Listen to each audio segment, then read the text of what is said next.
अस्सलाम वालेकुम व्यूअर्स, कैसे हैं? उम्मीद है सब खैरियत से होंगे। मुख्तलिफ ज़हनी तनाव का सबब बनने वाले हालात के होते हुए कभी हमें इस नुक्ते पर गौर करना चाहिए कि हम तमाम परेशान कुन वजूहात की मौजूदगी में हम परेशान होकर हालात को अपने असाब पर तारी कर लेने से इन वजूह को कहाँ तक खुद से दूर रखने में कामयाब हो सकते हैं।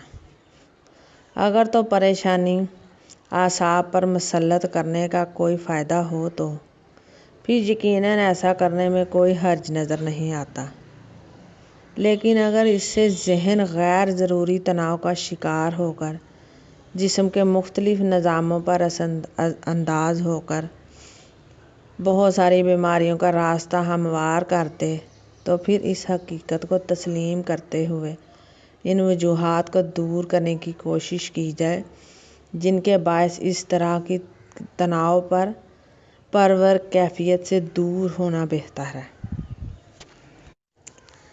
ज़रूरी तदाबीर हमें खुद करनी होंगे और वो भी इतनी ही जितनी हमारे बस में हों, और फिर अच्छे नताइज की तवक्को करते हुए मामलात खुदा के सुपुर्द कर देने चाहिए। तो मेरा मानना तो यही है कि काफ़ी कुछ इंसान के इख्तियारात में है, लेकिन हम समझते नहीं, हम समझ नहीं पा रहे होते कि ये हमारे इख्तियार में है, जब वाकई ही अल्लाह ताला के ही इख्तियार में है, इंसान के इख्तियार में नहीं है। बहुत कुछ है ऐसा है जो हमारे इख्तियार में है।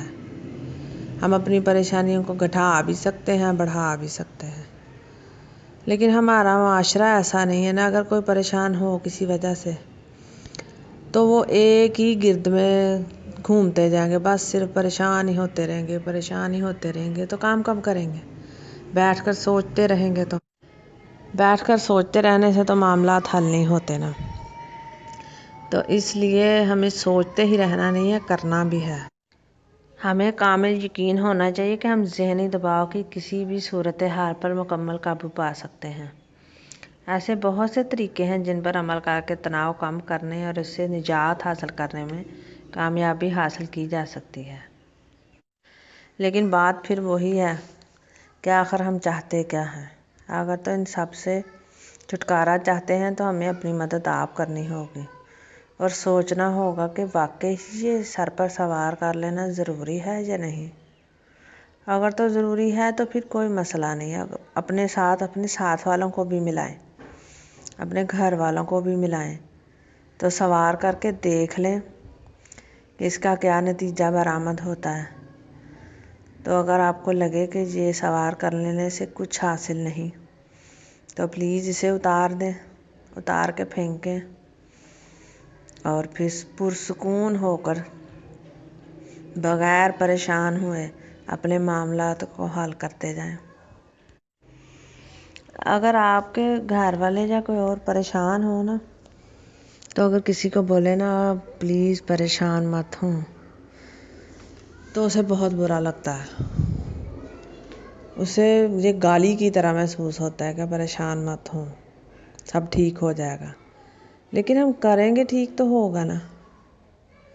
तो परेशान होना छोड़ेंगे तो ही कुछ करना शुरू करेंगे ना। ये सब चीज़ें बहुत ज़रूरी हैं हमारे रवैये की वजह से।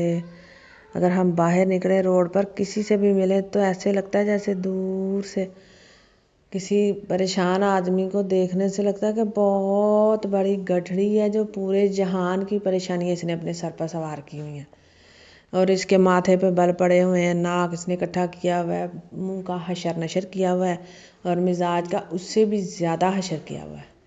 कभी हम मुस्करा नहीं सकते हैं, कभी हम तमीज़ के दायरे में रहकर किसी से बात नहीं कर सकते हैं। तो अखलाकियात की बहुत कमी है। तो ये परेशानियां हमने खुद पैदा की हुई हैं। तो इसलिए हमें सोचना चाहिए और दूसरों का भी ख्याल रखना चाहिए, ख़ुद का भी ख्याल रखना चाहिए। तो अपना बहुत सा ख्याल रखिएगा। मेरे चैनल को सब्सक्राइब कीजिएगा। अल्लाह आपका हामी नासिर हो।